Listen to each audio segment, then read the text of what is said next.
Toronto, yes, because it's always difficult for them to get superstars. And, Canada, even though I like Canada, it's one of my favorite cities to hang out in. But for some odd reason, superstars are not attracted to that city to go play there. Maybe, and it's weird, but I think if they have an opportunity to put together a package that can send them there, I think it's great. But you got to also make sure that you keep a couple key pieces around them too. I mean, I wouldn't want to give up a Scotty Barnes, a Fred VanVleet. I mean, I want to make sure that I got the right pieces around them. Maybe even trying to keep Pascal Siakam too, as well. So you can play some small ball. You have some two lengthy guys that can play probably a little 4 and 5. So it just depends what type of team you're going to put around them. But I like it.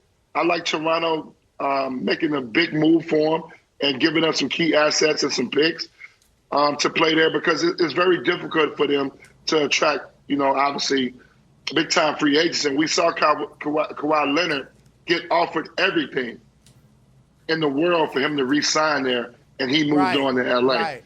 So that's something that you got to think about playing in Canada. So if they have an opportunity, being that KD's locked up for the next 4 years, I would take that chance.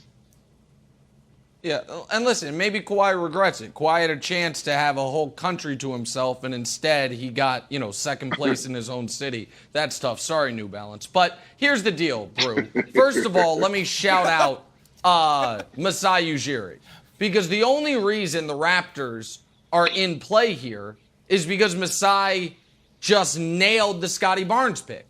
People were surprised when Barnes went for it. They thought that Jalen, the kid Orlando took, Jalen Suggs, who was going to go for, he took Scotty Barnes. Scotty Barnes wins Rookie of the Year.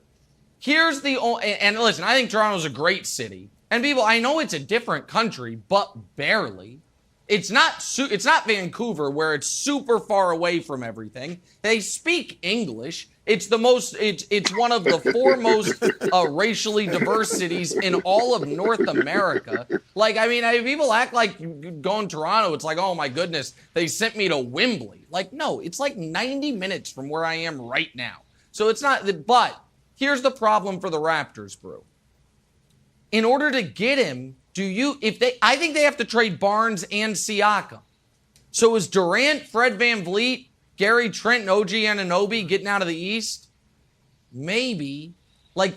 So I just don't. The Raptors, as presently constituted, if Durant could sign there and just be added to Barnes, Siakam, and those guys I mentioned, that team can win the title. Because that's essentially what happened with Kawhi. They gave up DeRozan and Filler for Kawhi. But they would have to me, give up their two best guys in Barnes and Siakam with respect to Fred VanVleet.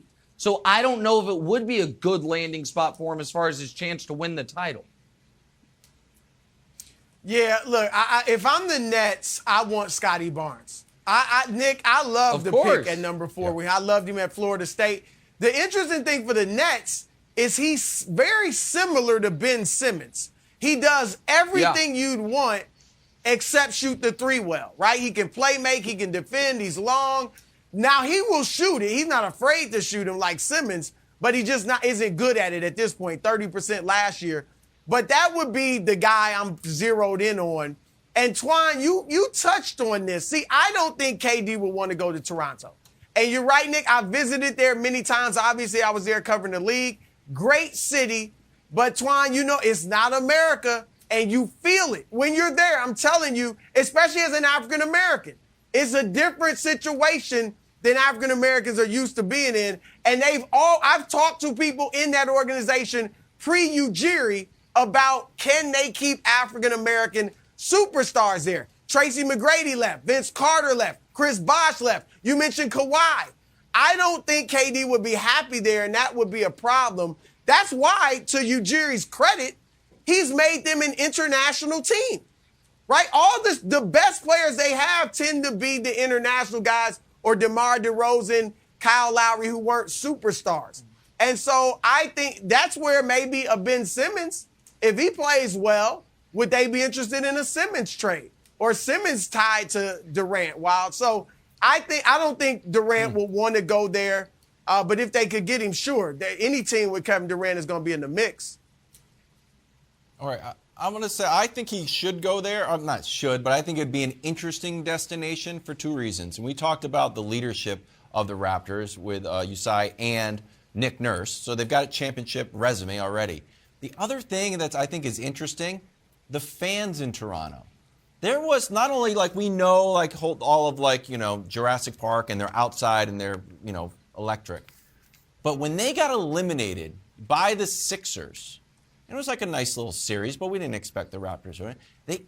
That stadium everybody was still there and they were cheering on almost like Wild. It was a college environment. I thought it was one of the most impressive things where compared to what KD has dealt with in Brooklyn, where there's less electricity in a Nets playoff game than there is outside of the Garden when the Knicks are 2 games above 500. I think there's something special about the Raptors in their relationship to the country as a whole. I hadn't thought of it until you said it, but the other thing the Raptors fans are known for is cheering when KD popped his Achilles. It just occurred to me. I know that was a rough moment, but I wonder how much that resonates with him. I hadn't thought of it until this very second when you said Raptors fans. I'm like, oh yeah, it was in that building I think that's when he popped his Achilles.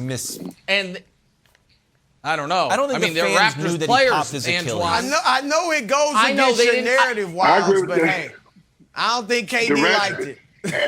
and Durant's petty like that. Durant remembers things like that. That's a great point, Nick. He remembers stuff like that.